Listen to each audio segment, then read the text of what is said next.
So what about different stages of people's lives? Like, do you feel like at different stages people adopt different types of attitudes towards fitness? What do you see when it comes to the 18-year-old versus the 80-year-old that walks in there? Yeah, surprisingly enough, I find the mom and dad with 2 to 3 kids has a higher chance of success than the college kid. So one of the things that I hear a lot from college kids is I need 10 hours of sleep. Every single day I need 10 hours of sleep. No, you don't. No, you don't. If you ask any mom, any dad, you don't need 10 hours of sleep because you're not going to get it. I can guarantee you that. So they understand that life hits you a little bit harder the older you get. Your body doesn't respond well to certain things. Sometimes there's not time, so you have to sacrifice sleep, not fitness-wise, but just in general life. They understand that the goals are just going to get a little bit harder, especially the more you keep putting them off. So I think with a little bit more life experience, a person tends to be a little bit more successful. So let me ask you this, David, because I've seen this kind of float around Facebook, and this always really resonates with me, and I've said it before. I know my parents, grandparents say this all the time, where they'll say, like, I would do anything for my child. Like, I have an 11-year-old, so they say things like that. I'll do anything for my child, or I would die for my children. Yep. I would die for my grandchildren. But then the quote that I see is, but would you live for them? Right.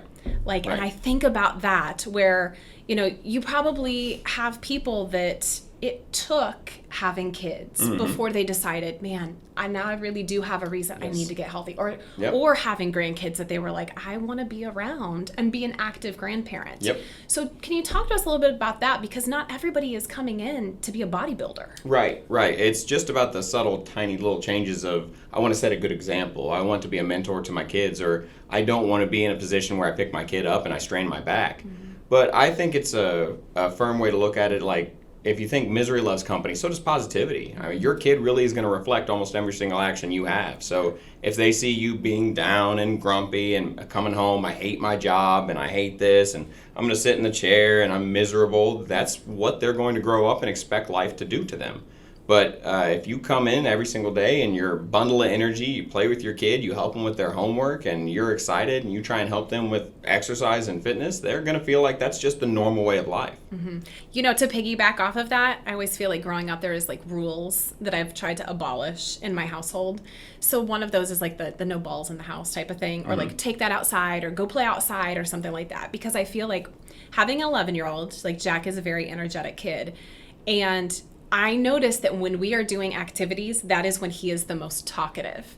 So like we could be in the kitchen, I could be making supper, and he's like grabbing a football and he'll be like, Mom, catch. And he is wanting to toss back and forth as I'm doing something. And then all of a sudden his day just unfolds.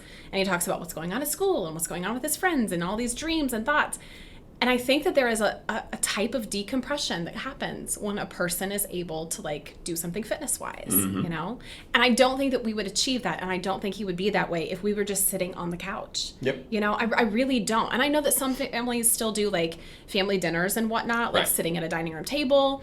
But even for, I don't know, maybe it's just the two of us. Maybe if there was, a little passel of kids or something and siblings, maybe it would be different and everybody would feed off of each other. But I do believe that when we are engaged in some type of activity, that is when all of the chatter happens, I also think, too, with that, you're teaching him the sort of example of multitasking, to piggyback on what we were talking about previously, where you're cooking, you're listening, you're playing with him, and he sees you doing that, and he thinks that's the norm. So he's going to grow up and think, okay, with fitness, you have to multitask. I mean, with nutrition and fitness, you have to go, and you have to be able to juggle everything. So he sees you do that, and he doesn't see it as such an intimidating thing. He sees it as a normal thing. So that's a great example of how we set the example for our kids. I don't have any, but I understand a little bit. Right. And I think that there's so many different people that you deal with, and their kids are at different stages. Yes. That makes a difference too, because I know the mom who's sitting here probably breastfeeding or like has like babies that are in diapers. I know that's a completely different lifestyle and a stage of life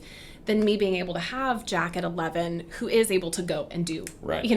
And be able to talk to him like he is an adult. Like I know that wears on a person mentally depending on the stage that those kids are at. Yes. And I know that your health and your activity level does change